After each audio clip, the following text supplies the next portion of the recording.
Il est 13h pour vous à l'heure actuelle, 19h05 pour nous, 13h05 à Boston. Les Bleus, inarrêtables, c'est un 3 sur 3. Moi, je pense qu'il ne faut pas minimiser cette histoire-là. Personne ne l'a fait, pas l'Espagne par exemple. L'Argentine va peut-être le faire. C'est costaud quand même, hein.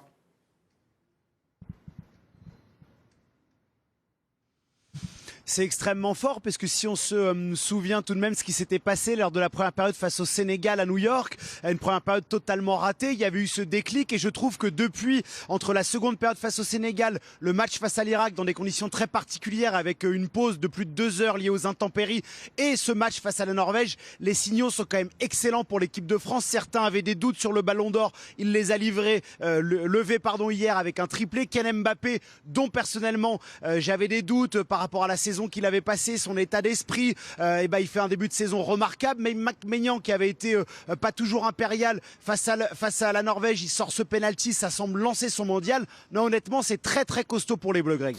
Vikash Dorasso, très sincèrement, hier, vous avez passé un bon moment de foot, de téléspectateurs et de supporters. Ouais, super. J'ai même revu le match dans la journée.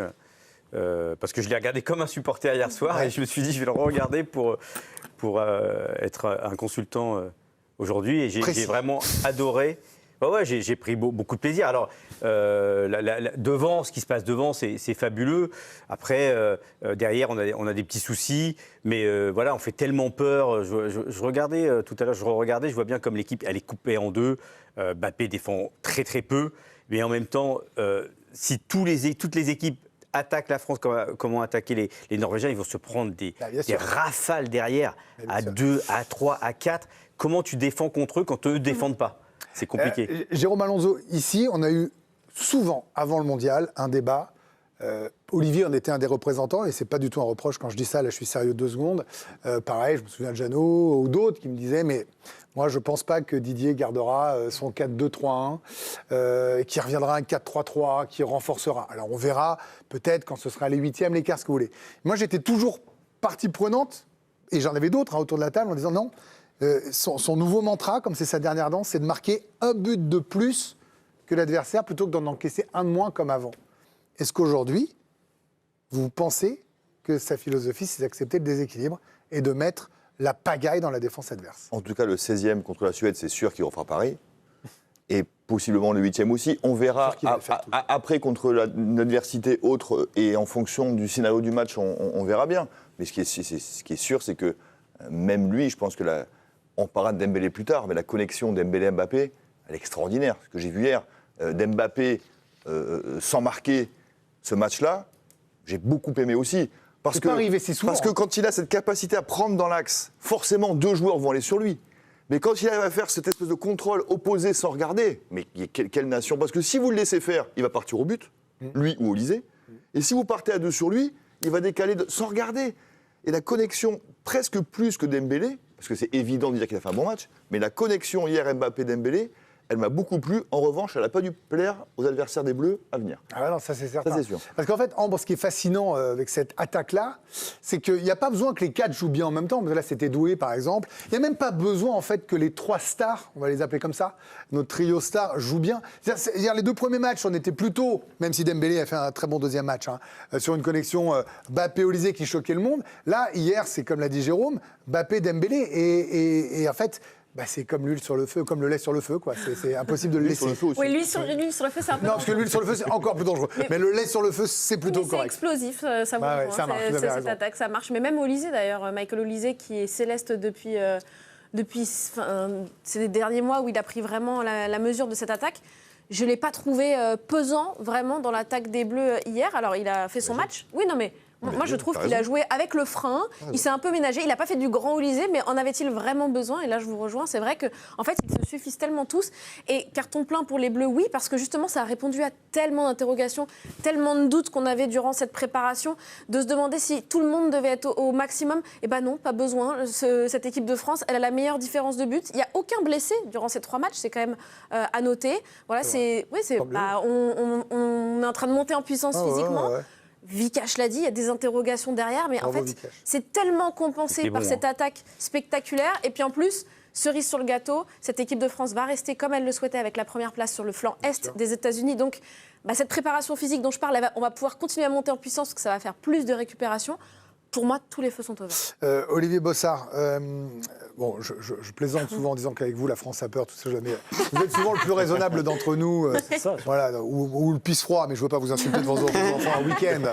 Je ne ferai pas ça devant vos enfants un samedi, à cette heure-là où ils sont devant la télé, mon petit pisse-froid préféré. Mais la réalité, c'est que ils sont là où on espérait qu'ils soient. Oui, évidemment. Faut rappeler que ce groupe-là, on disait que c'était quand même le groupe de la mort. C'était presque le plus difficile de la Coupe du Monde avant de commencer. Et finalement, ils ont traversé ça parfaitement. Et moi, j'ai pas boudé mon plaisir. Franchement, j'ai tellement souffert devant ma télé au cours des dernières années, entre les France-Togo, les France-Tunisie, les France-Australie, France-Danemark, qui étaient affreux au premier tour. Là, ils nous ont fait plaisir, hormis la première mi-temps contre le Sénégal, du début à la fin. Et je suis d'accord, il y a beaucoup de choses positives, que ce soit la puissance offensive. Moi, je suis aussi bluffé par la force du banc de touche, des joueurs qui pourraient rentrer dans le 11 sans que ça choque personne. Je pense à Koné, je pense à Barcola. Oui. Alors oui, il y a quelques petites choses à corriger, mais c'est extrêmement positif tout ce qu'on a vu sur ce premier tour, clairement. Après, alors justement, je vais faire mon Olivier Bossard aujourd'hui pour tempérer un petit peu, parce que ça y est, on voit que l'équipe de France va gagner la Coupe du Monde, la 3e étoile. Non, mais juste rappeler une petite chose. Depuis 1986, il y a des équipes qui ont réalisé des parcours parfaits en phase de groupe. Eh bien, seulement 2 ont remporté la Coupe du Monde. La France en 98 et le Brésil en 2002. Ça veut dire quoi? Ça veut dire que c'est très rare désormais de voir une équipe remporter la Coupe du Monde parce qu'elle a gagné ses 3 premiers matchs de poule. Ça, il faut quand même le dire. Il y a des équipes aussi qui montent en puissance au fur et à mesure du tournoi. Je vous rappelle que les 2 fois on a été champion du monde, on avait gagné nos 3 matchs de groupe. Bah non.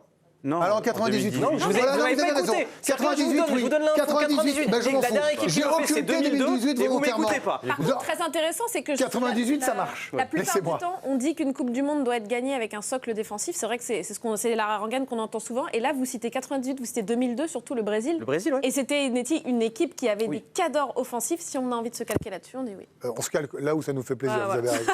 Dans la même veine, voilà, pas d'enflammade, même si les Bleus... Mais oui, mais même si les Bleus sont favoris numéro 1 pour beaucoup, eh bien, c'était un peu le maître mot après le match, Guy Stéphane, qui justement voulait calmer un petit peu l'ambition de beaucoup, en tout cas les mots et les compliments. Il était aussi en train de comparer cette équipe. On lui a demandé, est-ce que cette équipe aujourd'hui est plus forte que celle de 2022 ? Écoutez sa réponse.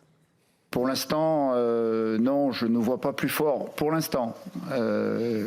Parce que dans plus fort, il y a à la fois l'aspect offensif et l'aspect défensif. Donc c'est important d'avoir cet équilibre-là, et je pense qu'il faut attendre un petit peu. Allez, on va voir Giovanni, Didier Deschamps qui est de retour après les obsèques de sa maman.